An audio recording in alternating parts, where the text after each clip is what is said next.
龙虾卷 Lobster Roll。用一整只龙虾做的龙虾卷，你有吃过吗？处理龙虾最有效的方式就是先从它头上来一刀，丢到开水中煮至8分钟左右。时间到了，取出放到凉水中，轻轻地扭转龙虾头和尾部，就可以将龙虾尾取下来。轻轻地按压一下龙虾尾，这样更容易把壳剥离出来。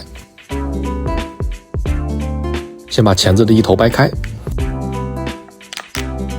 用刀敲裂之后，就很容易把肉取出来了。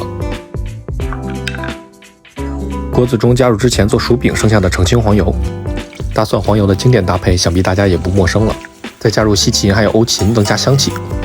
这次的调味我直接用到了 Old Bay Seasoning， 如果找不到的话，可以用芹菜盐还有红椒粉代替。在锅中加入龙虾之后，让它搅拌均匀。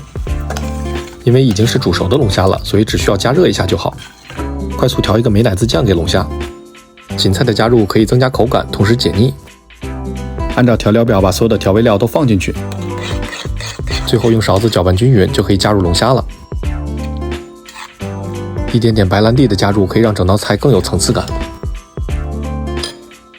准备好一个煎得焦黄的 brioche 热狗，一勺一勺的把之前拌好的龙虾放进来，最后撒上一点我最爱的法葱 chive 作为装饰，这样你就得到了一个鲜香浓郁的龙虾卷。本来只是想吃一口，结果没忍住，把整个龙虾卷都吃掉了。